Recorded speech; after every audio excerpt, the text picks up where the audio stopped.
Alhamdulillahilladzi arsala rasulahu bil huda wa dinil haq liyudhhirahu 'alad dini kulli wa kafa billahi syahida.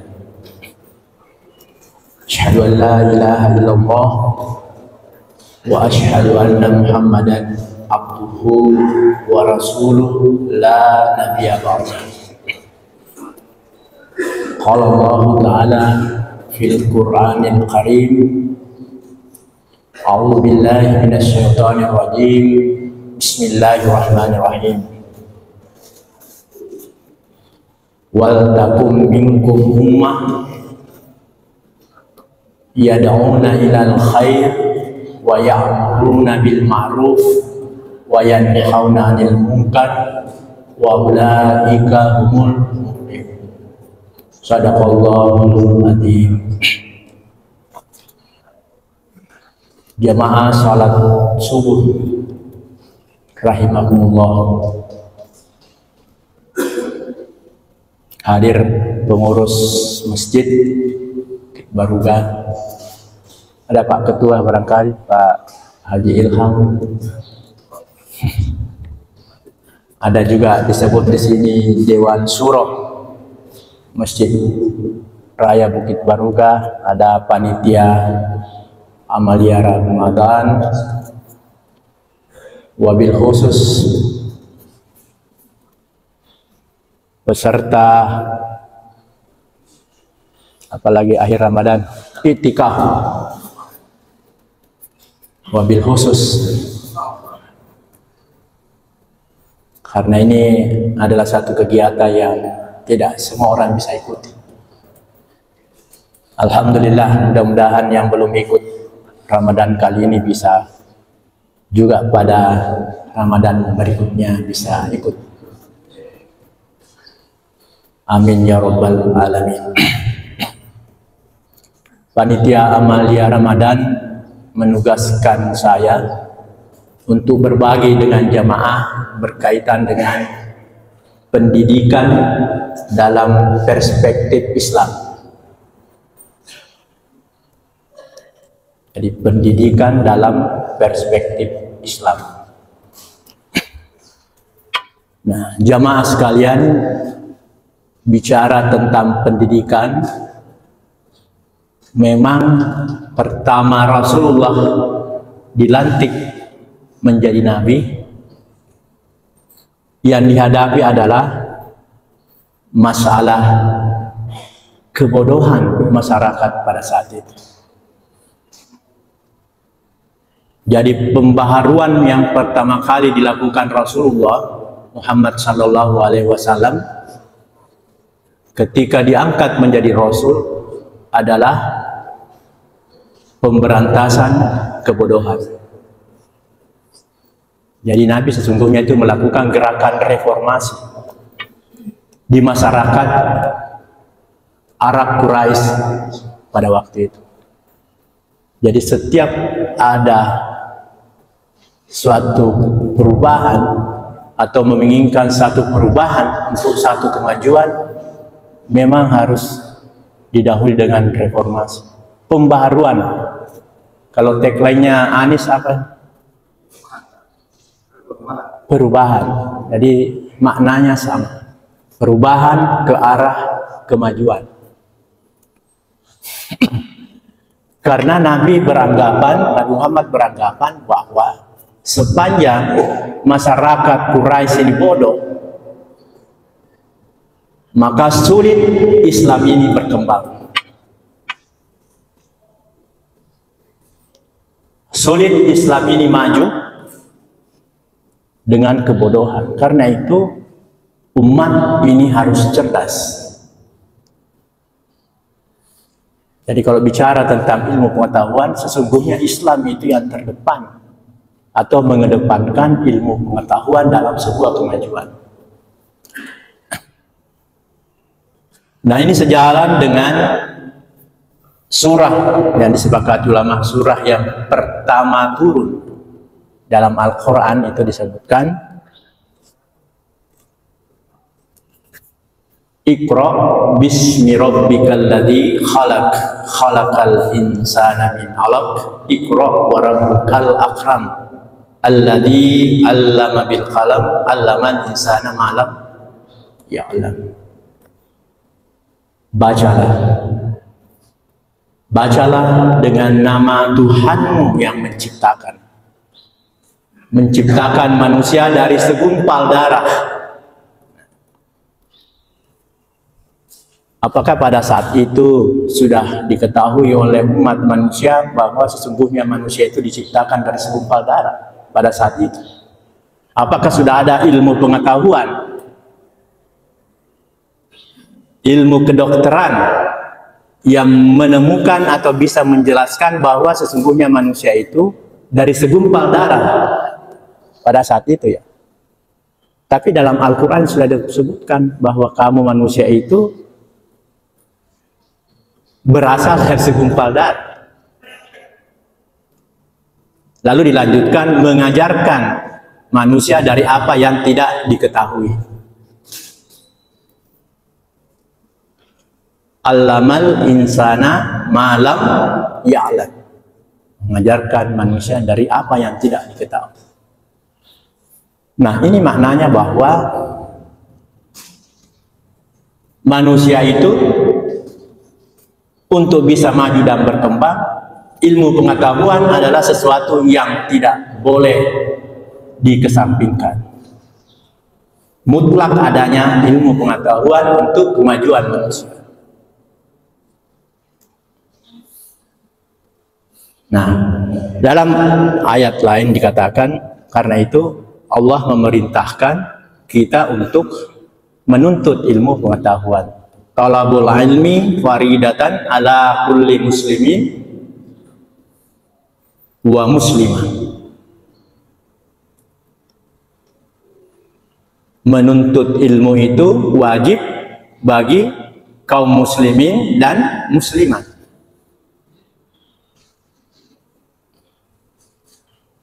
Nah, ini kita bicara pendidikannya dalam perspektif Islam. Artinya begitu pentingnya pendidikan menurut Islam. Nah, dalam ayat lain dikatakan bahwa man arada dunya fa'alaihi bil ilmi wa man arada al akhirah fa'alaihi bil ilmi wa man aradahuma fa'alaihi bil ilmi. Siapa yang ingin bahagia di dunia, hendaklah dengan ilmu. Siapa yang hendak bahagia di akhirat, hendaklah dengan ilmu. Siapa yang ingin bahagia dunia akhirat, maka dengan ilmu. Jadi sepertinya tidak ada tempat bagi orang Islam untuk bahagia kecuali dengan ilmu.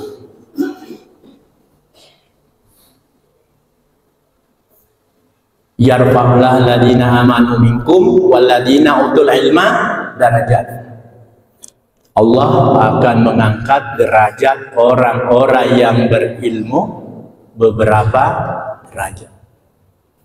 Jadi sebenarnya motivasi belajar dalam Islam itu sangat luar biasa.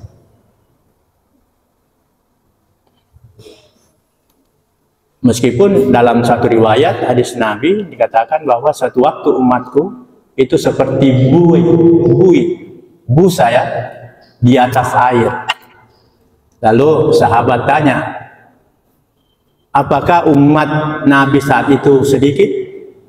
Nabi jawab tidak. Justru banyak. Tetapi dia tidak punya tidak punya kekuatan sebagai satu umat. Bagaimana buih kita lihat di atas air, kemana arah arus air mengalir, ke situlah dia. Tidak ada kekuatan sama sekali. Dia banyak, tetapi tidak punya kekuatan. Mengapa tidak punya kekuatan? Karena mereka tidak memiliki ilmu pengetahuan. Nah, ini lagi-lagi begitu pentingnya ilmu. Karena itu ya jangan sampai juga ada yang berpandangan di antara kita bahwa belajar itu pada usia muda saja. Kita ini sudah tua-tua, biasanya tuh orang di atas 20, jangan kita. Kaum yang muda-muda ini kita sudah terlanjur, sudah umur 50, 60. Islam itu mengajarkan kita, belajarlah, tuntutlah ilmu dari buayan sampai liang lahat.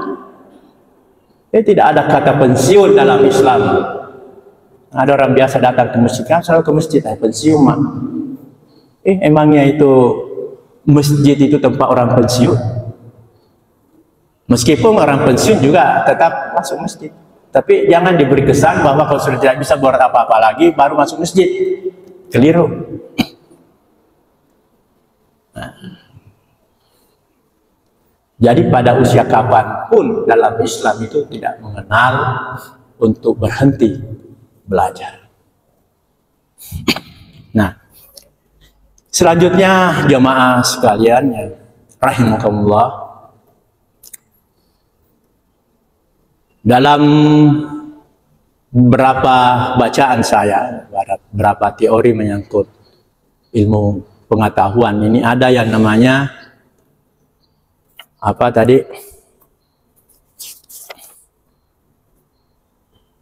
Ada yang namanya at-ta'lim, ada namanya at-tarbiyah.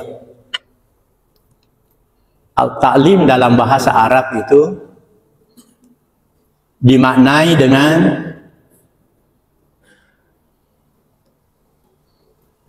pengajaran dan penghimpunan informasi-informasi.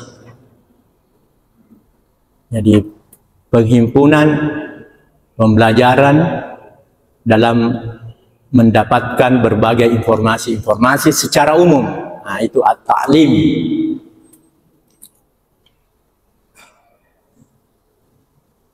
Yang lain itu adalah at-tarbiyah.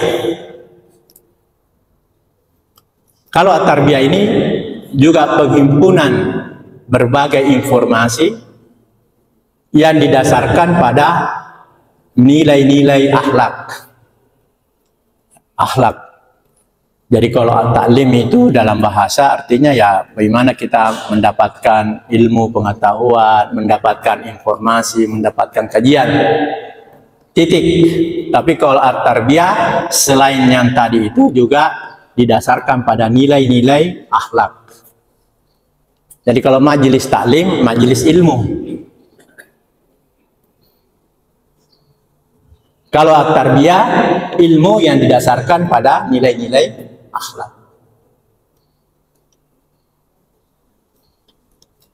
Ya tentu akhlak yang dimasukkan ini sesuai dengan ajaran Islam seperti yang dicontohkan oleh Nabiullah Muhammad Sallallahu Alaihi Wasallam.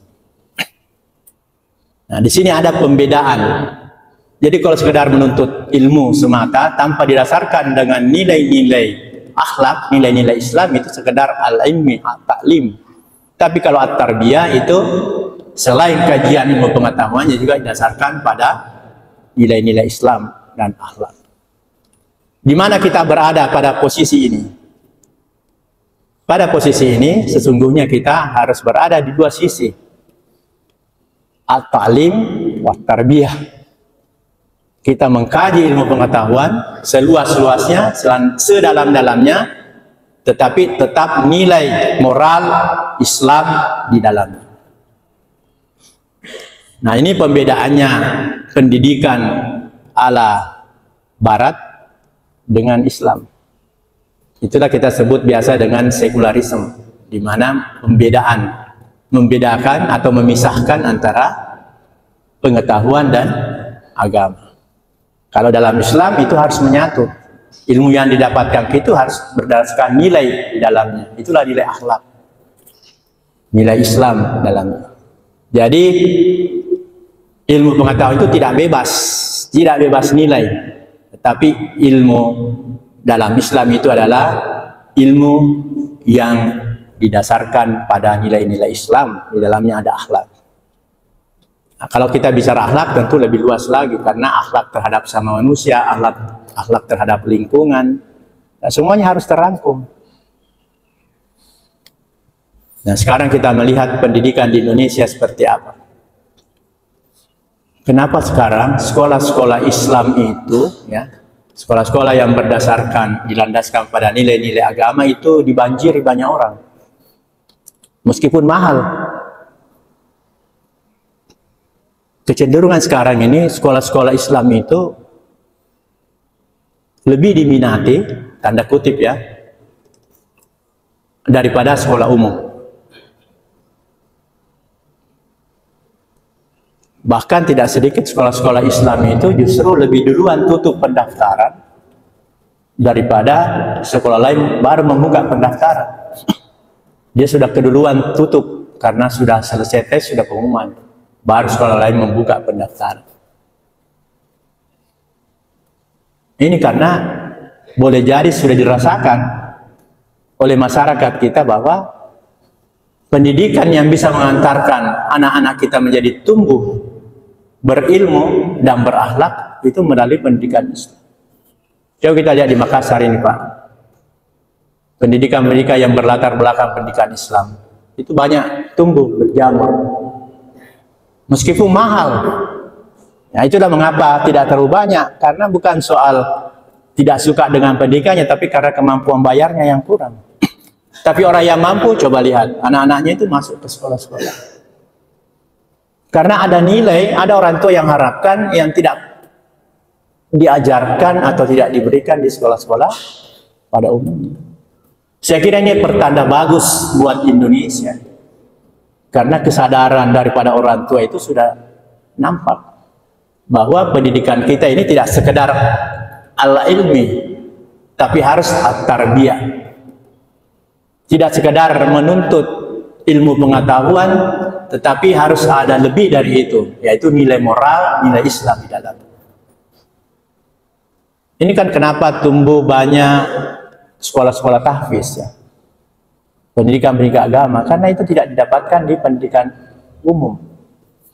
Kalau dulu memang pendidikan itu memang dikaitkan, pelajaran agama saja dulu sekolah-sekolah umum sekalipun itu kan yang latar belakang pendidikan moralnya itu begitu banyak. Ada pendidikan akhlak, ada apa lagi?